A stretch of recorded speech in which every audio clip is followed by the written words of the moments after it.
Hi, and welcome back to the Larnie Wilson Show. My name is Larnie. I'm your host, and I'm so glad that you are here because in this season of the show, we are talking about things that we don't normally talk about. We're talking about the hotter topics. We're talking about the things that can be the strong opinions, sometimes strongly held, sometimes loosely held. But all of these are topics that we're going to approach from a little bit more of a subconscious perspective to better understand them and give you a little more data to work with as you are moving through your life and figuring out what works for you. So, if that sounds good, then you can go ahead and subscribe right here and right now. Would love to have you around. But let's dive into today's topic, which is doing monogamy differently. Now, this particular episode of the podcast, I should say, is likely going to be for the girlies who are out here and you know that you prefer and really operate in a monogamous way, but you don't really get or stand with the versions of monogamy and the examples of monogamy that you've seen. But polyamory isn't for you, you know that, but you just want to be able to do monogamy your way, as opposed to just picking up the traditions that have been passed down to you for generations and generations. So, what do I mean by that? I think normally when we are talking about monogamy, there's kind of like a pipeline, right? There's kind of like a system, which is you meet someone, you start dating, depending on the two of you, maybe things move really quickly or maybe really slowly, but this person like basically becomes the most important person in your life besides yourself, sometimes even more important than you. And you do a lot of things together. You end up, maybe you decide to move in together. Maybe you get a pet together. Maybe you get married. You adopt a dog. You have kids. You buy the house. Like, I think there's a very clear trajectory on the monogamy pipeline of how things go. And a lot of the foundation of that is sharing every single thing of yourself with that person and them with you, and then doing a lot of things together and really prioritizing your proximity to each other and your time together as the number one thing in your life, as the number one relationship in your life, above friends, above siblings, above whomever else. And I'm not here to say there's anything wrong with that. Like, first and foremost, let me just say, if this works for you, if this has been working for you, if you enjoy this, then by all means, please continue. This podcast episode might just not be for you and come back for the next one. I would love to see you here. But if any part of what I just described does not fit into what you desire for yourself, then this will likely be a good episode for you. And I think some people are going to listen and say, oh, well, that's only going to be like a thing that happens in cis hetero monogamous relationships. And I don't think that's necessarily true either. I think when we're talking about monogamy, I do think it spans gender. I think it spans sexuality. I think it spans the whole spectrum of different identities because the category of monogamy, I think, takes precedence over any of those other categories because of the conditioning that we have all had so strongly inside of us. I think for folks who are on the polyamorous path, um, things might look different. And it's like, in some ways, I don't want to say like easier for it to look different, but it's like, it's already a whole different category. You're not even like necessarily using the templates or the frameworks that you were given by, monogamy, because you're operating in like a different kind of ballpark. You know what I mean? But I think when you are wanting to do things different within a monogamous template, um, your identities kind of all get sequestered underneath that bigger title just because, as I said, the conditioning is so strong about what monogamous relationships of any variety will look like. So, this podcast is for you if you want to talk about doing things a little bit differently. Okay. And if not for you, I send you on your way with so much love and appreciation. But let's dive into it. So I think a couple of the core things that I want us to examine today are this notion of prioritization and proximity. Because I think those are two of the main things that come up when we're talking about monogamous relationships, the ones that we've seen around us, the ones that we've been shown our whole lives, basically, the ones that are celebrated on television or in movies or wherever, is proximity and prioritization. So let's start with the prioritization piece. Now, if you want to have a significant someone in your life, you might be thinking, well, of course I'm going to prioritize them. Of course I'm going to want to spend time with them. Of course I'm going to want to see them as much as I can. And again, not saying any of that is wrong, but something that I think we could all use a little more kind of refinement around is what does healthy prioritization actually look like for me? Am I prioritizing someone to the extent that I am denying myself things that would be good for me? Am I prioritizing this person to the extent that I don't feel like I have the same sort of freedom or access that they do because what I'm giving up is so great in the process of prioritizing this person? Like, and I don't say this in like a judgmental way at all because I think we've all been there. I have absolutely been there. I have absolutely, dissolved myself into a relationship just because I thought that's what I needed to do in order for that relationship to work. And I think when you do that and when that relationship falls apart is when you realize there was never going to be enough like dissolving of self that you could have done to maintain that relationship. The relationship was not healthy. It wasn't good for you. So that's the first question that I want you to ask is what would it actually look like for me to prioritize a partner in a healthy way? It doesn't matter if you're in a relationship right now or if you're dating or if you're completely not and just living your life, but you want to think about it because we all benefit from understanding this. What does it look like? Like, what does it actually look like in your life? Can you actually imagine what would it be like to prioritize someone in a way that was also healthy for you? Because I think sometimes when we talk about monogamy, we talk about serious romantic relationships that are between two people.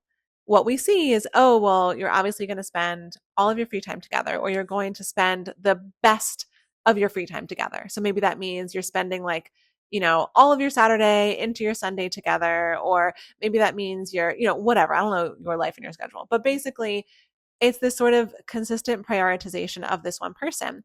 And that might work great for you, and also it can be useful to consider, am I getting enough time for the other relationships in my life? Because that is kind of the other or one of the other sides of this is that if we're only prioritizing this one person because the monogamous traditions that we've been told have said you need to be picked by a person and go into the world with this one person, with your person at your side, that really tells us to deprioritize other relationships in our lives, our friendships, our relationships with our siblings, our relationships with our parents, or other people who are not a romantic person in our lives.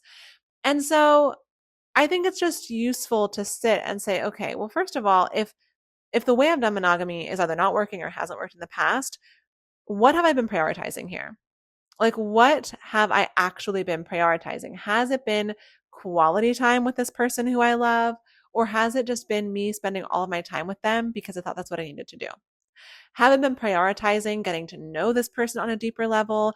Or have I just been like creating environments where we can go and like spend time together, but we're not connecting any deeper? And so I'm not really leaving satisfied or fulfilled. And maybe they aren't either. Like, really sit and ask yourself that question because it's one thing to prioritize someone and give them time and affection and care. And obviously we all want to do that if we're going to be in a romantic relationship. It's part of the thing that we're signing up for is the love and the affection and the care and all of that. But it's the way that we experience it and it's the way that we provide a space for it in our lives that can make all the difference.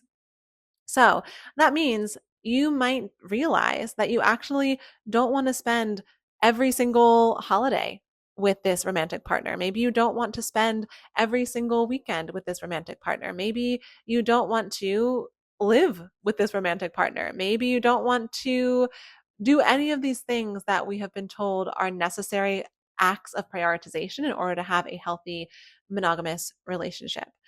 Maybe you don't want to do those things. And if so, can you start letting that be okay? And can you start more than just letting it be okay, acting on those desires? And this is where I think a lot of people, or many of us, I should say, can get a little bit tripped up because it's one thing to know what you want. It's one thing to know what would feel good for you. And it is another thing entirely to actually live that, right? You can know that you don't want to live in the same place as your partner. You can know that you don't want to spend all of your holidays with this romantic partner, but are you still doing it? Because that's also what starts to build resentment, right? If we know what we want is different than what we're doing. And so if you're feeling some friction around this, I definitely recommend that you sit and ask yourself, why is it so difficult for me to actually act upon what I want? If this is a relationship that I believe is truly healthy for me, why is it difficult for me to make these changes or propose a new way of doing things? And I know some people might say, oh, well, I've just always done it this way, XYZ, et cetera, et cetera. But just because you've always done something this way doesn't mean that it has to continue. I read something recently that said, do not make your past more important than your present and your future. And I think so often when we make excuses for ourselves or when we tell ourselves stories about why we're doing something, it is often because, oh, well, that's how it's been.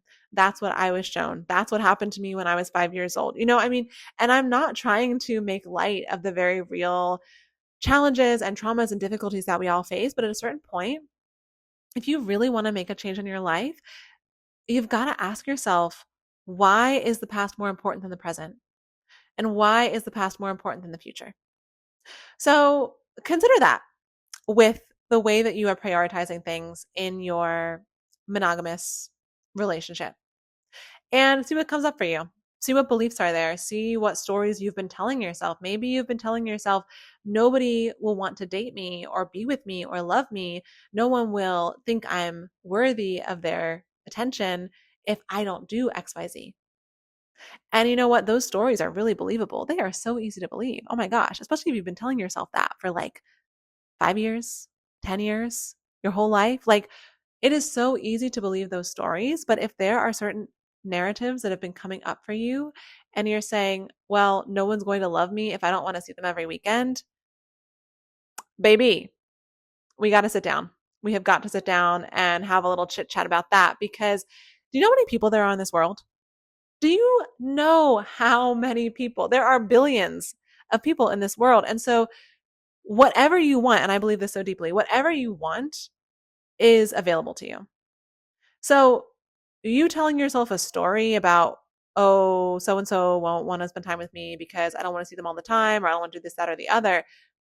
It's just a story. It is literally just a line that has been occupying your mind, but it is not the truth because there are way too many people in this world for there to not be people who also want what you want.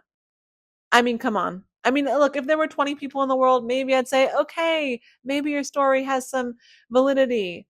Mm-mm, mm-mm. It does not work. I will not accept that one. So just consider the stories that you've been telling yourself and the reasons that you've been prioritizing someone in your life in a certain way. Maybe you look at it and you're like, actually, I'm good with this. I'm so happy with how I've been prioritizing this person. Amazing. Go forth and thrive and prosper. And I love that for you. But if not, you know that you get to start making some changes around what it looks like to prioritize this particular person or the role that this particular person might have in your life. Because who knows, might not be that person. It might be the next one or it might be the whomever. So you get to decide what role they play in your life. And look, when you decide to do things differently in terms of how you prioritize people, especially romantic partners, will that change who is interested? Yeah. But you know what it's going to do? It's going to make it so that people who are interested in you are on the same page. And I just think that's what we really actually want. If we want a healthy relationship, if we want these monogamous connections to be really fulfilling, we don't want to spend time with people who don't have the same beliefs about the relationship that we do. And it's okay if you spent a long time with someone and then you realize, oh, we're on different pages. That is fine. That's a living, right? That is going and having experiences and figuring out what you want and them figuring out what they want. but you don't have to stay in that situation if it has become abundantly clear that both of you want different things. So the next category that we're talking about here with doing monogamous relationships differently is proximity. Now, I understand that prioritization and proximity, they're kind of like cousins, right? They're kind of like sisters. They kind of operate in similar but not totally the same ways because proximity is a different thing than how much you're spending time with someone. It can relate to how much you're prioritizing them, but for me, the way that I'm defining it, and it is my show, so this is the definition that I'm going to be offering up, is that when we are in proximity to someone, that might mean that we are living with them. That might mean that we are in the same city as them. That might mean that we are in the same industry as them. Like all of these things could be proximity. And I think a lot of the times there is this assumption that if you are going to be in a monogamous relationship, you must be in close proximity in at least several areas of your life. Like you must probably live in the same city. Maybe you rent the same apartment together. Maybe you're living together, like maybe you desire to have a shared workspace when you two are working from home. Like these are all things that are useful to consider. I don't personally think that physical proximity has to be the deciding factor of whether or not a relationship works for you or not. Now, everyone's mileage is going to vary, and I think a lot of people do want to be able to see the person they're in this relationship with as much as possible. Again, if that's you, if that's working for you, amazing. But I think sometimes there's also this sort of pressure around like, should I move in with this person because that's like the thing to do? Should I share a space with this person because that's going to be better for us long term? It's not going to be better for you long term if you don't want to do it. It's not going to be better for you long term if you don't actually enjoy sharing your space with another person. So I'm going to ask you to get really clear on what does matter to you in terms of proximity. Do you want to be within 5 minutes of each other? Do you want to be in the same place? Do you not? Are you fine being across the country and seeing each other every other weekend or once a month or like whatever? Like what genuinely lights you up and makes you feel good? Not what are you kind of willing to live with, but what are you excited about? Because being excited about the dynamic that you are creating is part of what's going to make it so good. Again, if you are doing something just because someone has told you, just because that's what you've seen, just because that's what you see your friends doing, just because that's what you've heard, it's not going to be fulfilling. And I think there are a lot of, I know there are a lot of unfulfilling relationships out there because the people involved are not clear about what matters. The people involved have not taken the time to potentially divest from what society has instructed and say, okay, we love each other. We want to be together, but this is our blueprint for doing that. This is how it looks to us. My therapist has told me for years that literally two people in a relationship can decide to do whatever they want. If those people involved are all in agreement, it can look any which way. And so I just feel like we need to talk more about this because I am so like, I don't want to say like overwhelmed by it, but I'm just like, man, it's such a bummer that there are so many people who don't have what they want because they haven't taken the time to figure that out. And you don't have to do it before you get into the relationship either. Any healthy relationship that you're in will allow you to share, hey, this is how I'm feeling. This is the way that I'm growing and evolving. Are you on the same page? Like, is this also what you want or do you want something different? You know? So there are quite a lot of questions that I feel like I brought up here. It's okay if you don't know all the answers today, but I do want to leave you with this reminder that you get to choose. You get to choose the kind of relationships that you're in. You get to choose the people that are in your life. You get to choose how you show up within those relationships. And do not allow someone else's life to make you think that your life should be that way if that doesn't feel good to you, if that doesn't feel aligned to you. You know, we're just too interesting of a species as humans to do everything the same.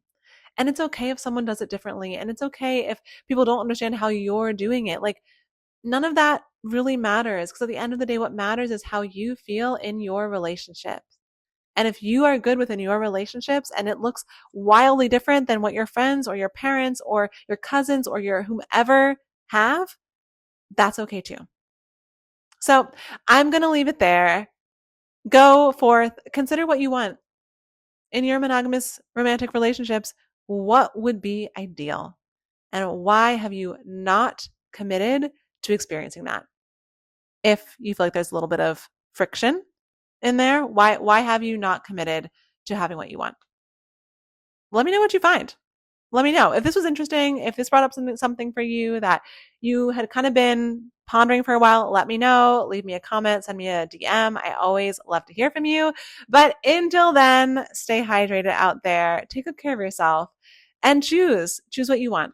All right, I'll see you here in the next podcast very soon. Bye.